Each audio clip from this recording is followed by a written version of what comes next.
ಗೋಕರ್ಣದಾಗ ಅದು ಲಿಂಗ ಅದ ನೋಡ್ರಿ, ಅದೇನು ಗಣಪತಿ ಹಿಂಗ್ ಒಳಗ ಗಣಪತಿ ನಿಮ್ಗೆ ಅಲ್ಲ, ಒಳಗಡೆ ಅಲ್ಲ, ಬರೀ ಆತ್ಮಲಿಂಗ ಮಾತ್ರ. ಗಣಪತಿ ಸಪ್ರೇಟ್ ಉಳಿತೀವಿ. ಆತ್ಮಲಿಂಗ ಮಾತ್ರ ಅದು ನದಿ ಒಳಗೆ ಬರೋದು, ನದಿ ಒಳಗ ಅಡಗಡೆ. ಅದ್ರ ಮೇಲೆ ಅದಕ್ಕೆ ಹಿಂಗೆ ರೌಂಡ್ ಹೋಗಿ ಕಂಸಿಗೆ ಹಾಕ್ತಿರುತ್ತೆ. ಅದೇ ಅದು ಬೆಳ್ಳಿದೇನೋ ಇದು ಹಾಕ್ತಾರಲ್ಲ, ಬೆಳ್ಳಿ ಚಿನ್ನ ಎಲ್ಲ ಸೇರಿಸಿ ಅದು ಕಂಸಿಗೆ 7 ಕಂಸಿಗೆ ಹಾಕಿದ ಮೇಲೆ ಅದ್ರ ಮೇಲೆ ಹೊಳೆ ತಾರೆ ಮ್ಯಾನ್ ಬರಲ್ಲ. ಮ್ಯಾಗ ಅದು ಲಿಂಗ ಬರಲ್ಲ. ಲಿಂಗಕ್ಕೆ 8 ಕಂಸಿಗೆ ಹಾಕ್ಬಿಡ್ತಿದ್ರು. ಆ ಹೊಳೆ ತಾರೆ ಮ್ಯಾನ್ ಬರ್ತಿದ್ದಂಗೆ ಅದು 40 ವರ್ಷಗೊಂಚೆ ತಗತಿದ್ರು ಮತ್ತೆ. ಅಷ್ಟು ಬಂದ ಹೇಳಿ ಅದು ತೆಗೆದಾಗ ಆಗಲ್ಲೇ ಬಿಡ್ತಿದ್ರು. ಅದು ನೋಡ್ಲಿಕ್ಕೆ ಲಿಂಗನ ಅದು ನದಿ ಸಬ್ರ ಕೇಳ್ತಿದ್ರು ಅಡುಗೆ. ನಾವು ಮ್ಯಾಲಿಂದ ನೋಡಿದ್ರೆ, ಮ್ಯಾಲಿಂದ ತೆಗೆದ್ರೆ ಅದಕ್ಕೆ ನದಿ ಸಬ್ರ ಕೇಳ್ತಿದ್ವಿ. ಈಗ ಹೊಳೆ ತಾರೆ ಬಂದದ್ದು ಈಗ ಈ ತರ ಕೇಳ್ತೀವಿ ನೋಡಿ, ಅದೇ ತರವೇ ಅಲ್ಲಿ.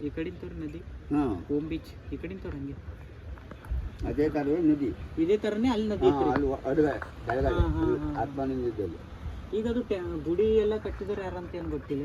ಗುಡಿ ಎಲ್ಲ ಈಗ ಕಟ್ಟದಲ್ಲ, ಅದು ಎಷ್ಟೊಳಗಡೆ ಹಿಂದೆ ಕಟ್ಟದ್ದು. ಅದು ಹಿಂದಿಂದ ರಥ ಅದ್ರದ್ದೆಲ್ಲ ನೋಡ್ಲತ್ರ ಗೊಬ್ಬರ ಹಿಂದಿಂದ ಹಿಂದಿನ ಅಂದ್ರೆ ಎಷ್ಟ ತಳಗಡೆ ಹಿಂದೆ ಕಟ್ಟದ್ದು.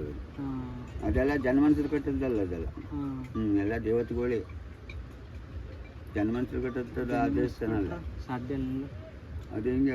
ಅದು ಕೆಲವರು ಇಂಚಿನವರು ಅವರು ಹಿಂಗೆ ಪಾಂಡವರಿಲ್ಲ, ಅವರು ಕಟ್ಟ ಅವರು ಕಟ್ಟಿ ದೇವಸ್ಥಾನ ಕಟ್ಟೋರು ಅವರು. ಇದು ಆತ್ಮಲಿಂಗ ದೇವಸ್ಥಾನ ಗೋಕರ್ಣ ಈ ಥರ ಇತ್ತು. ಅದು ಅಂದ್ರೆ ಅದು ನೀರೊಳಗೆ ಉಳುದು. ಆ ಲಿಂಗ ಕೆಳಗಡೆ ಹೋಯ್ತು ಅಂದ್ರೆ ಗೋಕರ್ಣ ಇಲ್ಲ. ಗೋಕರ್ಣ ಒಂದೇ ಅಲ್ಲ, ಯಾವ್ದಿದ್ದು ಇಲ್ಲ. ಲಿಂಗದು ಒಳಗಡೆ ಹೋಯ್ತು ಕೆಳಗೆ ನೀರೊಳಗೆ ಹೋಗಿ ಅಂತ ಹೇಳ್ಬಿಟ್ಟೆ ಇಲ್ಲ ಭೂಮಿ. ಆ ಥರ ಅದು ಎಷ್ಟಿದ್ರು ಮೇಲೆ ಉಳಿಬೇಕು. ಕಡ್ಲು ತಾರೆ ಬಂದು ಮೇಲೆ ಉಳಿಬೇಕು ಹೊರತು ಬಡ್ಲು ಕೆಳಗಡೆ ಹೋಗ್ತಿಲ್ಲ. ಅದು ಈಗ ಸಂಟ್ರೆ ಇದ್ದಿದಲ್ಲ ನೀರು, ನೀರು ಸಂಟ್ರೆ. ನೀರು ಸಂಟ್ರೆ ನದಿಯೊಳಗೆ ಉಂಟದು. ಸುತ್ತಲೂ ನದಿನೇ ಮಧ್ಯದಲ್ಲಿ ಉಂಟದು.